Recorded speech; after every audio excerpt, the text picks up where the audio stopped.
Tonight on CTV News at 6, a new home for Edmonton's Children's Hospital. The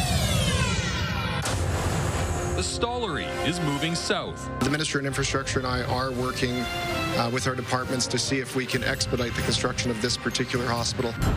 The UCP government's new recall legislation used against more UCP MLAs. This is clearly a case of a left-wing activist group, Alberta Resistance, that is using recall, that is weaponizing it to force a general election. And a home holiday display you can't miss. People are depressed. They come here, depression is gone, they're happy, they're in a good mood. The warm weather is behind us as a cooling trend takes hold over the coming days.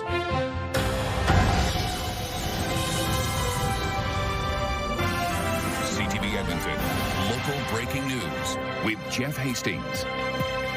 Good evening. A new site has officially been chosen for a new standalone Stollery Children's Hospital. As CTV's Amanda Anderson reports, despite government promises to expedite the project, the new facility is still several years away from becoming reality.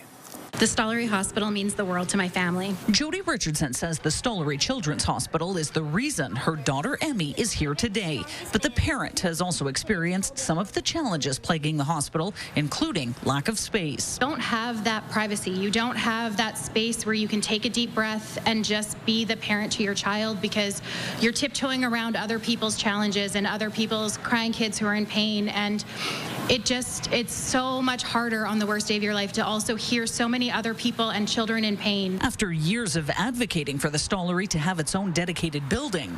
This is a historic moment for kids' health and for every family who's walked through the doors of the Stollery. The government announced this land on the U of A's South Campus will be the future site of a new children's hospital. The site is undeveloped green space, which means construction can proceed without demolishing or relocating buildings, allowing us to streamline the timeline and quickly build the best facility possible. Alberta's infrastructure minister says now planning and design work will begin. $11 million was included in the 2025 budget for that work to proceed. We wrapped up the business case last year, and we're on track to finish the rest of the planning phases in 2026. Then we will secure the funding necessary to carry out the construction. The Hospital Foundation has launched a $1 billion fundraising campaign to help build and make it one of the best for care, research, and innovation. To redefine what's possible in pediatric care across Alberta, Western Canada, and beyond. The foundation having to announce that they're expected to fundraise $1 billion is a big ask for the foundation. I wish the government would have come here today with a timeline and some money. The government says the cost and timeline for the new children's hospital will become more clear once the design is finished. The Minister of Infrastructure and I are working with our departments to see if we can expedite the construction of this particular hospital. Still, the project could be 5 to 8 years away from completion. Amanda Anderson, CTV News, Edmonton. A new deal may be coming later this week to pave the way for a new pipeline from Alberta to the BC coast. Sources say a memorandum of understanding is in the works between Alberta and the federal government, but it would lack buy-in from the people whose land it would run through. CTV's Kevin Green reports. When asked about a pipeline deal Sunday, Prime Minister Mark Carney stuck to his nation-building script. Big picture, what we're looking to do and what we are doing is a series of major investments, nation-building projects that make our country stronger, more independent from the United States. And on her weekend radio show, Premier Danielle Smith says she's been in constant contact with her federal counterpart. And I really hope that we will have an agreement ready and available to be released soon. Sources say the memorandum of understanding that's expected to be signed this week will push the pipeline project forward and will necessitate some kind of carve-out from the tanker ban along the BC coast. It's also expected to scrap the planned federal emissions cap, bolster carbon capture, and change the industrial carbon tax. Environmental groups say it's not worth the cost. Not enough is happening here. This is not striking a balance. It is not a grand bargain at all. It's a raw deal. And in BC, the plan is landing with a thud. The province's premier says it isn't even a pipeline deal, it's political posturing. Coastal First Nation leaders warn any deal affecting the tanker ban signed without them is dead in the water. Consultation for them is going to be a tough road. I don't believe it's going to happen. Trade experts, meanwhile, say global markets will be watching whether Canada proves it can move major projects from talk to construction. So it's a question of whether or not we can play with the big boys, or whether or not we're going to continue to be sitting on the porch watching the world go by. So they're going to want to see some certainty that this isn't just talk. The federal government says it wants the backing of BC as well as Indigenous communities. Alberta wants to leverage private sector capital, but a memorandum of understanding is not a contract to start construction and does not guarantee that will ever happen. Kevin Green, CTV News, Calgary. 6 new recall petitions have been issued for UCP MLAs, pushing the total now to 9. One of the latest is Morinville-St. Albert MLA Dale Nally. He's the Minister of Service Alberta and Red Tape Reduction and claims a left-wing activist group is behind the attempt to recall him. CTV's Nariman Issa joins us now in studio. And Nariman, you spoke to the person behind Dale Nally's recall petition. What did he have to say? Well, Jeff, the St. Albert man who put forth the recall legislation for Dale Nally says he's just a regular citizen with no hidden agenda. Now, he's also taken aback by the minister's response to Elections Alberta about it. Nally is one of 9 UCP MLAs who are the target of the province's recall legislation. The person behind the petition is Josh Eberhardt. He says the government's use of the notwithstanding clause on teachers and the lack of funding for health care pushed him to do this. He takes offense to the fact the minister and other MLAs say the recall movement is the work of an activist group. That includes this letter from Nally sent to Elections Alberta questioning Eberhardt's voting record. In it, Nally writes, according to Elections Alberta data, Joshua Eberhardt does not vote in provincial elections. The question then becomes, how does someone who does not even vote get talked into leading a recall? Adding, this approach contradicts the spirit of recall legislation, and therefore this application is without merit. This is clearly a case of a left-wing activist group, Alberta Resistance, that is using recall, that is weaponizing it to force a general election. Okay, we're going to take one more. Why are you attacking the man's voting record? Also, he tells me it's not true that he does actually vote in the provincial elections. Okay, I'm not going to comment on any specifics. Josh Eberhardt says he's not big into politics and he doesn't vote in every election. He is pushing back on the organized activist comments. When I first filed, I think Dale had a response that this was a well-funded, well-organized organization, and my wife kind of cracked a joke. She's like, "You're not well-organized or well-funded." So, no, it's just me. Elections Alberta confirmed 6 new petitions today, including for Cabinet Ministers Rajan Sawhney, Miles McDougall, Dale Nally, R.J. Sigurdsson. Now, the other 2 are Rick McIver and Mohammed Yassin. Demetrius Nicolaides, Nolan Dick, and Angela Pitt round out the 9. Now, under the Act, the applicant has 90 days to collect enough names from people in the constituency.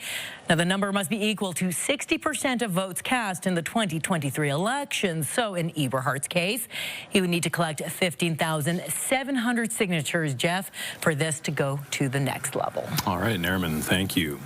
Thousands of nursing care workers across the province will cast a vote this week. They need to decide if they're in favor of the tentative deal reached between the Alberta Union of Public Employees and Alberta Health Services. Our unity and our determination brought AHS right to the edge, and they chose not to jump. Edmonton workers showed up at picket lines ready to strike at 8:30 Saturday morning. They were then told the strike was avoided with 1 minute to spare. The union represents about 16,000 workers, including licensed practical nurses, healthcare aides, and operating room technicians. They're now set for a base wage increase of 12% over 4 years, plus more in market adjustments.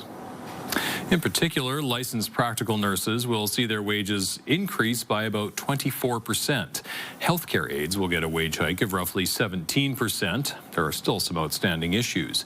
Union leaders say scheduling is going into a separate arbitration, and staffing shortages is too system-wide to address with just one group. This short staffing is not going to go away. We still have a 12% vacancy rate, and those are the things that we continue to push for. In a statement, the province's finance minister says both parties have worked extremely hard to reach this outcome, and we respect the work of licensed practical nurses and healthcare aides, and they deserve a fair agreement. The settlement reflects strong wage offers. The union will present all the details to members tomorrow during a couple of town halls. A ratification vote will follow shortly after. Alberta is moving forward with its plan to shift towards a dual healthcare model, allowing some doctors to work publicly and privately. Evan Kenny reports. Bill 11 simply provides patients and healthcare professionals flexibility. After revealing its plans last week to revamp Alberta's healthcare system, the province is now detailing how it will start rolling out a dual practice model. If Bill 11 passes, it would allow some doctors to provide both public and private care. Alberta patients will continue to receive care through a strong public health system, but will also have the option to purchase services they are currently waiting for. For now, those services would include knee, hip, and cataract surgeries. Surgeons may also be required to perform a number of publicly funded surgeries or a ratio of them in order to also offer private ones. We have different supply and demand profiles for different specialties and surgeons, and those will change over time depending on our ability to train, attract, and retain healthcare professionals. The province says family doctors will not be allowed to join the dual program. It also says cancer care and emergency rooms will continue to stay covered by the public plan with no private options. The province says the dual system will cut down on wait times for surgeries and give people more options. What's changing here is the flexibility to toggle between public and private on a case-by-case and patient-by-patient basis. The opposition says it won't help the average Albertan. People who can afford to pay will certainly see their wait times go down, but the rest of us will see our wait times go up unless there's way more doctors, way more anesthetists, way more nurses, way more people doing the surgeries, and there's no plan for any of that. The province says it wants to walk before it runs and would have the tools to change the legislation if needed. Evan Kenny, CTV News, Edmonton. A 65-year-old cyclist is dead following a collision in southeast Edmonton. It happened yesterday around 2 p.m. Police say the cyclist was crossing 34th Street at 28A Avenue when he was hit by an SUV. He was taken to hospital where he later died. This is the 31st traffic-related death in our city this year. Police say the death of a man at a northwest Edmonton home this weekend appears to be suspicious. Officers were called to the area of 157 Ave and 130A Street yesterday afternoon to do a welfare check. They found the man's body inside the home. An autopsy is scheduled for Thursday. And Edmonton police say a person's death in an apartment fire is not criminal. Edmonton Fire Rescue says crews found the body while fighting the early morning fire. Fire crews were called to the fire at 118th Street and 102nd Ave just before 2:30 this morning. It took crews less than an hour to bring the fire under control. The city is planning 10 new housing projects, with most of the new units aimed at low-income Edmontonians. The city donated the land for housing, which has been designed to address a number of different needs. Jeremy Thompson reports. Part of this field in the northwest Dunluce neighborhood has been set aside for decades, earmarked for a school that was never built and, according to school authorities, is no longer needed. Now the site has new purpose. While this won't solve every problem, it's going to make a huge dent in affordable housing needs across Edmonton. The field in Dunluce will soon feature 96 townhomes, half of them rented at below market rates.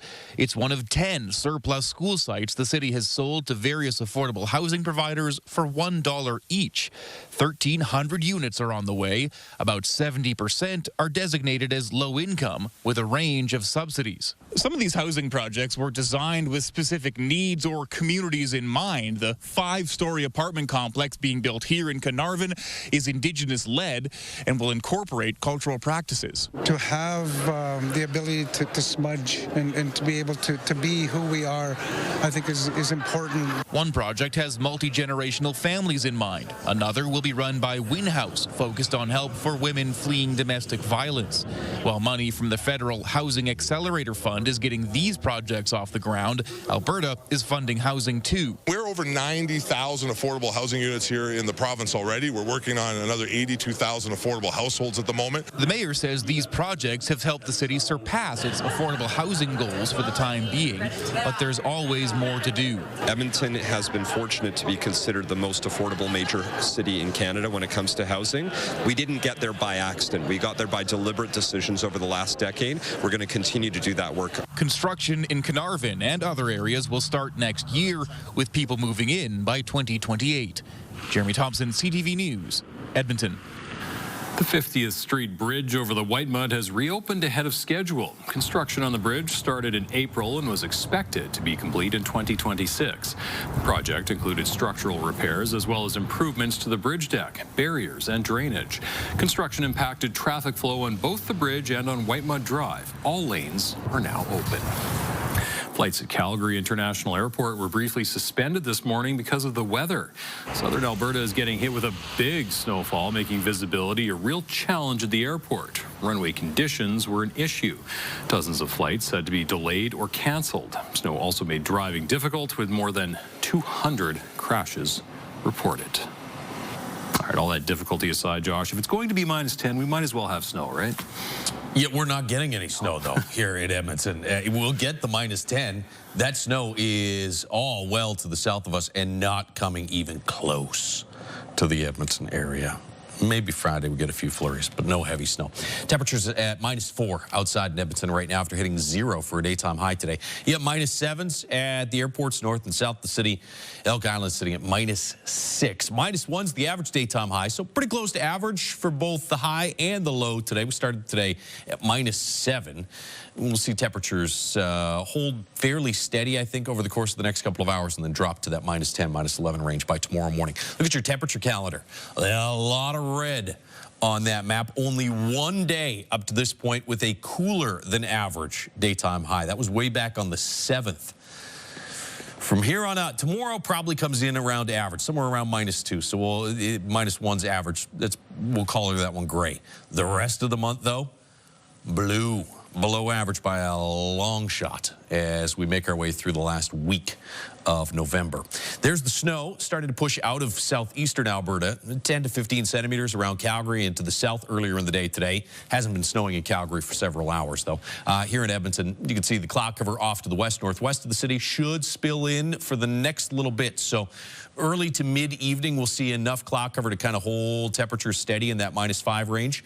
Then sunshine at -10 in the morning and about -2 tomorrow afternoon. So still not bad tomorrow. By Friday, Saturday, though, daytime highs close to that -10 range. Full look at that and the rest of your forecast in a couple minutes. Thank you, Josh. Still ahead on CTV News at 6, Sunday Social. They say all you really need is a pair of running shoes and a good attitude. The inspiration you need to keep active as the cold weather creeps in. Plus, I want to get back out there. There's no question about that. Oilers back on home ice with one missing piece practicing. Brought to you by James H. Brown Injury Lawyers, the heavy hitters of injury law.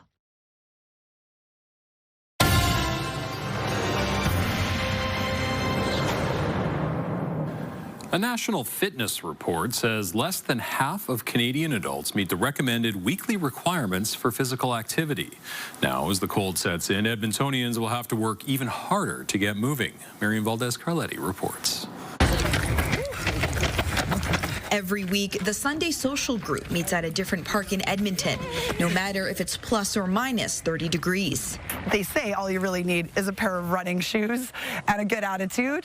There's no bad weather, only bad clothing choices. Jen Hamill has been trail running for 13 years. The weekly meetup is welcome for new and experienced runners. It doesn't matter what your gender, what your occupation, what your age is, really. Trail running specifically seems to be good for everybody that likes to be outdoors, really. I do love to come out. It's brought me a sense of community that can often be missing in an urban environment. The group runs between 10 to 15 kilometers every week. A national report by Participation shows less than half of Canadian adults meet the recommendation of moderate to vigorous physical activity a week. From my perspective, that's not too bad, but definitely we would like to see more Canadians meeting guidelines. U of A professor John Spence took part in the report by Participation. He says people typically take more steps if they spend time outside, but where you live can be a barrier. No question for Alberta, especially north central Alberta, that it will impact the amount of time that people, are spending outside. Regardless of the harsh Alberta winters, this running group isn't letting it stop them. The views of the river valley doesn't hurt either. It's actually a form of meditation. When you're running in nature, you can quiet your mind. You can focus on other things like the surrounding areas. The feeling at the end of the workout is always the best reward. We got out and got active for a couple of hours in the morning when we could have been sitting in bed or just sitting on the couch drinking coffee. Miriam Valdez-Carletti, CTV News, Edmonton. The Oilers are back in Edmonton and are preparing for their first home game in more than 2 weeks.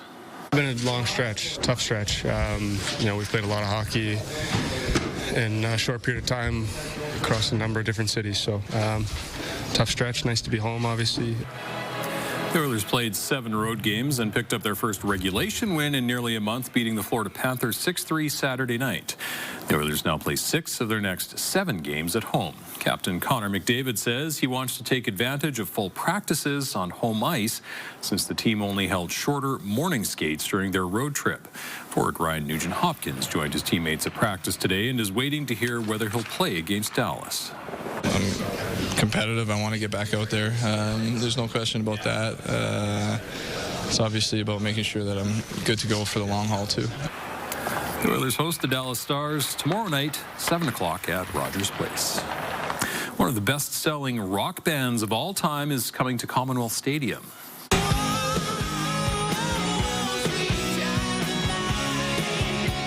Guns N' Roses will take the stage August 26th. It's part of their Stadium World Tour and one of only 3 Canadian stops. The tour comes with 2 brand new singles, Nothing and Atlas, both out next week. General sale begins next Friday at 10 a.m.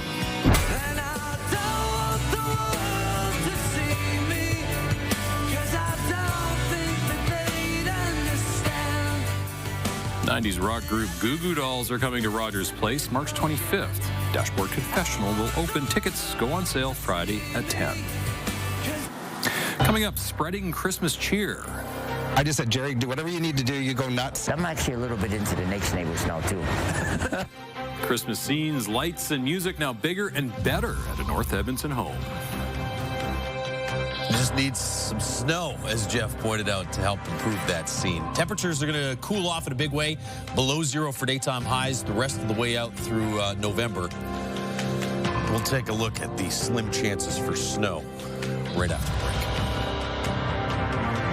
Programming brought to you by Century Casino. 3 great locations, Edmonton, St. Albert, and Century Mile. Brought to you by A Very Merry Pops with your Edmonton Symphony Orchestra. Learn more at winspearcenter.com.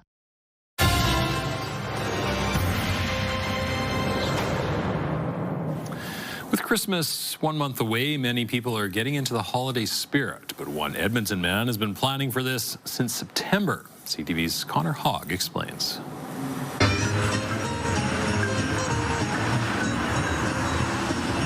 Anybody I run into that lives anywhere from Leon's to Clearview, North End, they know of the house. With Christmas around the corner, the lights are back on at Maisie's Magical Christmas House.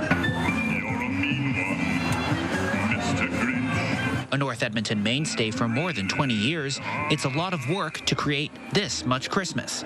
And like always, the man responsible for all this merriment is Jerry Dolenchuk. I like creating things and getting people's response on it. Dolenchuk is a self-described perfectionist with an eye for holiday detail.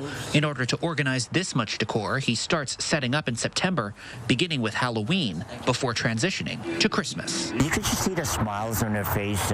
They get in a good mood. And, like I do a lot of reading the comments. And, one of the big comments are, people are depressed. They come here, depression is gone, they're happy, they're in a good mood. Walking through this winter wonderland during the day, it's possible to see the months of work that go into building Maisie's Christmas house. The nearly acre-sized display now having spread to the neighbors as well. The very first day I moved in, Jerry came over to visit and welcomed me to the neighborhood. And one of his first questions, he goes, "How do you feel about Christmas?" Luckily, Clinton Beck is a Christmas person too, and started his own display after he moved in next door 15 years ago. After a while, Beck asked Dolenchuk if he had any ideas for the yard next door. No, I got enough to do. And then one day I just caved. I just said, Jerry, do whatever you need to do. You go nuts. With Maisie's this big, the display raises money for animals in need through SCARS. Maisie's namesake would approve. The display started small, with one set of lights lit up to give Dolenchuk's mother Maisie some Christmas cheer. She knows what I'm like. She probably would expect me to get here.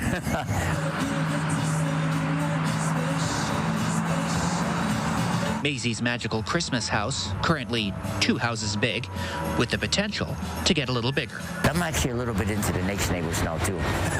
Connor Hogg, CTV News, Edmonton. That's got to be visible from space. Oh, let me check the satellite map here in a second. We'll zoom right in.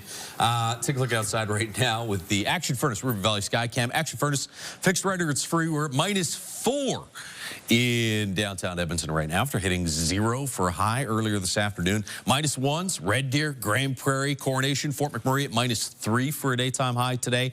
From here on out, daytime highs are going to be sub-0 here in the city, about -2, -3 tomorrow, and then in the -10 range by the end of the week. You do have a bit of cloud cover here, a little bit of patchy flurry activity in parts of northeastern Alberta and approaching the Grande Prairie region. This is where all the heavier snow was, though. Calgary off to the south and southeast. Snowfall warnings have now ended as the heavy snow has moved off into southern Saskatchewan. Here in Edmonton, we'll watch this little bank of cloud cover. I don't think we're going to see any flurry activity from those clouds, but they should be enough to sort of level off temperatures here, provide just enough insulation. Temperatures stay in the -5, -7 range up until about midnight. When you wake up tomorrow morning, though, sun shines back out and we'll be in the -10, -11 range. Mainly sunny skies right through the day. A little bit of cloud cover here, back off to the west and to the south. Northeastern Alberta, you'll see some clouds. We may see some of that spill in late tomorrow evening. Big story is the drop in temperature. Not so much snow or cloud cover. Cool air off to the north, mild for the Edmonton region today, and not bad again tomorrow. Watch the darker blues, though, press further and further south progressively as we head through the weekend into the weekend. By Friday, Saturday, daytime highs around -10. There is a brief little rebound, though, it looks like, in temperatures on Monday of next week, and that may actually be our best chance at seeing some heavier accumulating snow. -6 in Fort McMurray, -5 in Grande Prairie and Red Deer right now, -4 in Edmonton. We'll see temperatures around -4, -5 for the next few hours, -10 with some sunshine tomorrow morning. Thankfully, wind pretty light, so no significant wind chill, and about -2 or -3 with mainly sunny skies tomorrow afternoon. -6 and some increase in cloud for Wednesday, mostly cloudy Thursday, about -8 Thursday.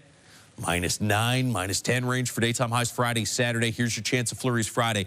I really don't think, if we get anything at all, I really don't think that's going to be heavy snow. Most of the accumulating snow Friday probably pushes across southern Alberta once again.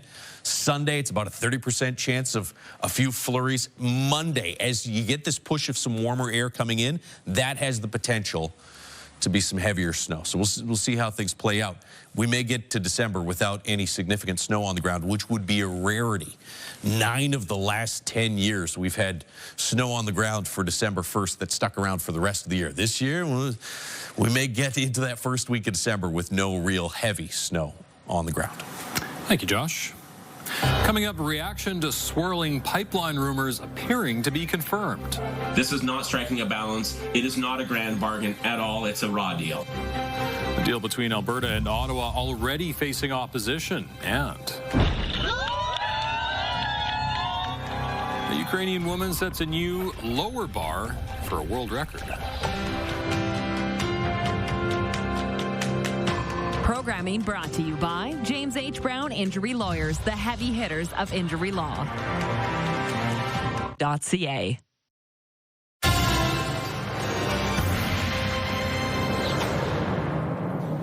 Later this week, Ottawa and the Alberta government are expected to sign a memorandum of understanding on energy and climate change. As CTV's Annie Bergeron-Oliver reports, sources say the agreement will likely pave the path for a new pipeline. Another handshake between Alberta Premier Danielle Smith and Prime Minister Mark Carney is expected this week. And with that comes the conclusion of talks about a deal that will set the framework for an oil pipeline from Alberta to the BC coast. Big picture, what we're looking to do and what we are doing is a series of major investments, nation-building projects that make our country stronger, more independent from the United States. Sources say the memorandum of understanding that's expected to be signed this week will push the pipeline project forward and will necessitate some kind of carve-out from the tanker ban along the BC coast. It's also expected to scrap the planned federal emissions cap, bolster carbon capture, and change the industrial carbon tax. Many environmental groups say the cost of a new oil pipeline isn't worth it. Definitely not enough is happening here. This is not striking a balance. It is not a grand bargain at all. It's a raw deal. BC's Premier David Eby is also against a new oil pipeline. Eby says he told Carney today that if it goes ahead, coastal First Nations need to approve, and the use of taxpayers' dollars should be limited. My message to the Prime Minister was that either there should be a cap on the taxpayer dollars invested in this project, or there should be a prohibition on taxpayer dollars invested in this project, or if it is going to be taxpayer funded, that British Columbia get access to a $50 billion federally funded project as well. Alberta plans to leverage private sector capital to get this pipeline built. But the MOU doesn't guarantee that will ever happen. The federal government says it wants the backing of British Columbia, as well as Indigenous communities along the route. Annie Bergeron-Oliver, CTV News, Ottawa. Prime Minister Carney returned home today from an overseas trip after saying new trade negotiations have been launched with India. In Johannesburg for the G20 summit, Carney sat down with Indian President Narendra Modi. The two sides are opening talks toward a new comprehensive economic partnership agreement. Carney claims the potential deal could more than double trade between the countries to $70 billion. It comes after years of strained relations over allegations India denies about links to criminal activity on Canadian soil. Donald Trump has revealed he spoke with China's president this morning about a range of topics, including the war in Ukraine. And that conversation comes a day after U.S. Secretary of State Marco Rubio held talks with Ukrainian delegates in Geneva, refining the U.S.-backed peace plan. The 28-point proposal saw pushback from the international community over the weekend for being too favorable to Russia.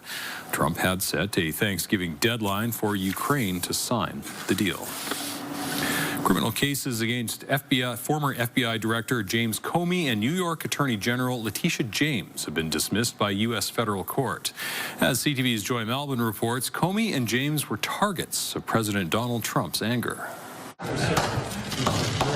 James Comey was Donald Trump's FBI director in his first term and at the top of the president's political enemies list after he led the investigation into alleged ties between the Trump campaign and Russia. Today, vindication. The message has to be sent that the President of the United States cannot use the Department of Justice to target his political enemies. I don't care what your politics are. You have to see that as fundamentally un-American. The case dismissed after federal judge Cameron Curry concluded Lindsay Halligan, Donald Trump's handpicked lawyer who had no experience as a prosecutor, was illegally appointed. Ms. Halligan had no lawful authority to present the indictment, the judge said, concluding they were unlawful exercises of executive power. New York's Attorney General Letitia James says she is heartened by the judge's ruling. In 2022, James successfully sued Trump and the Trump Corporation for millions of dollars in a civil fraud case. Donald Trump engaged in deceptive business practices and tremendous fraud. The president then went after her over a mortgage loan, but the judge also dismissed that case on the same grounds as Comey, saying the prosecutor's appointment was invalid. The whole thing was improper. I mean, I think this was an obvious one. I would have been shocked if the judge allowed this case to continue. So I think these two cases are doomed, whether it's procedurally or substantively. Comey's lawyer says he can't be recharged because of the statute of limitations has passed, but it is possible they try and recharge James. The White House says today's judgment will not be their final word. Joy Malvin, CTV News, Washington. Crowds of mourners packed the streets of a Beirut suburb for the funeral of Hezbollah's military leader who was killed in an Israeli strike yesterday. Item Ali Tabtabai and other members of the militant group were killed on the outskirts of Lebanon's capital in a strike that came despite a year-long ceasefire.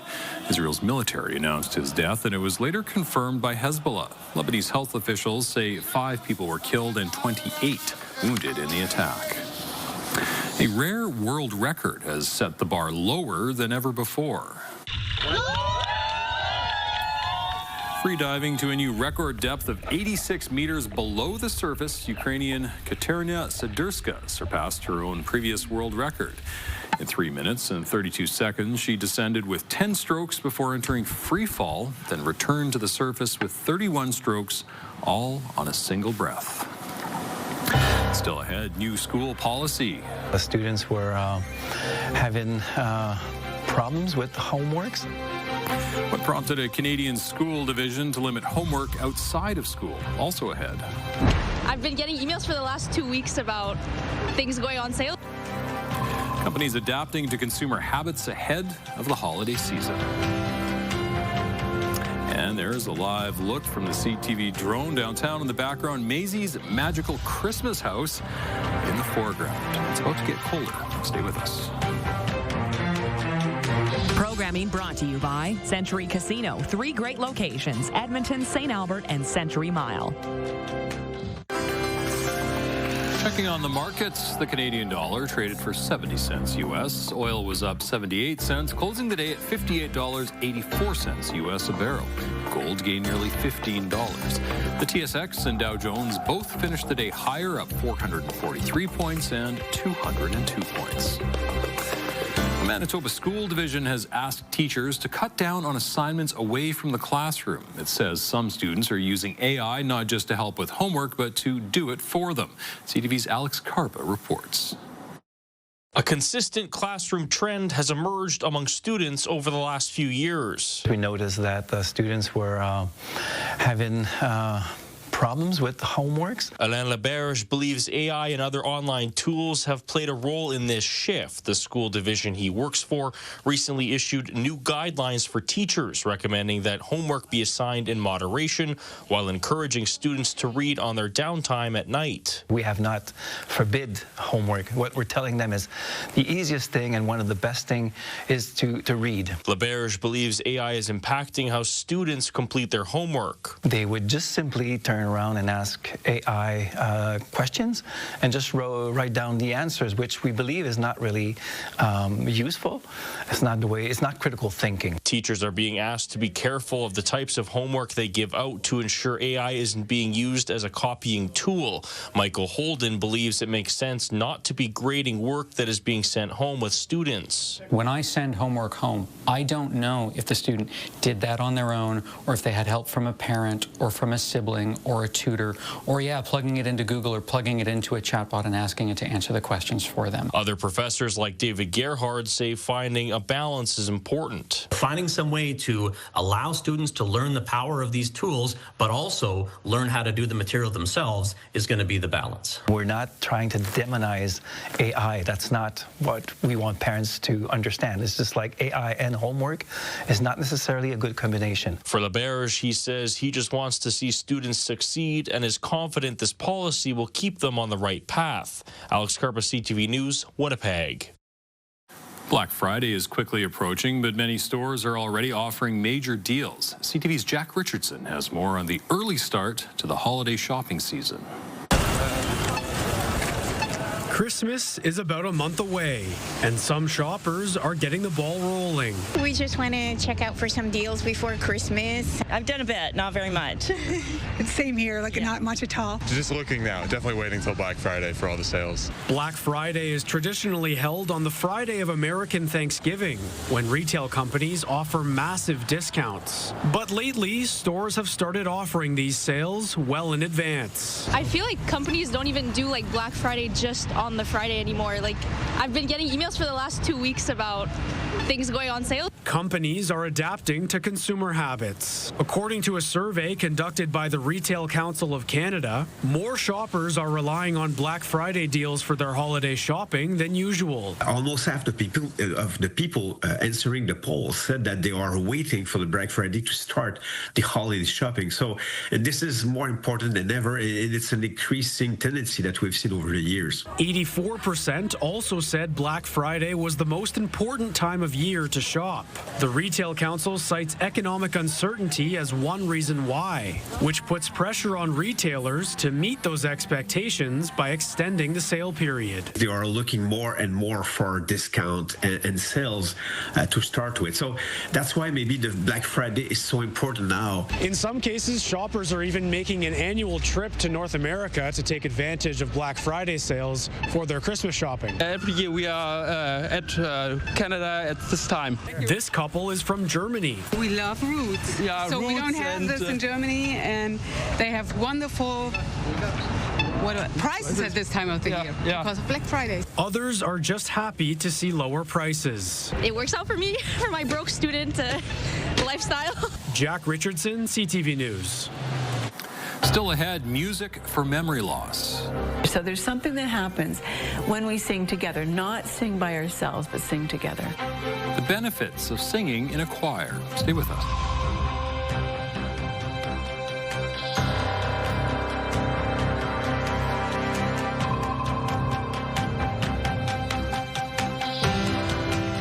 We've got another great night of entertainment coming up right here on CTV.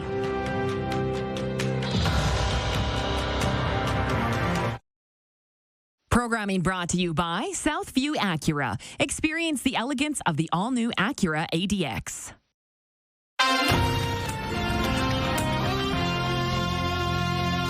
Alberta is home to a choir for singers experiencing dementia or memory loss. As CTV's Kevin Fleming reports, caregivers notice a difference in their loved ones when they're singing as part of a group.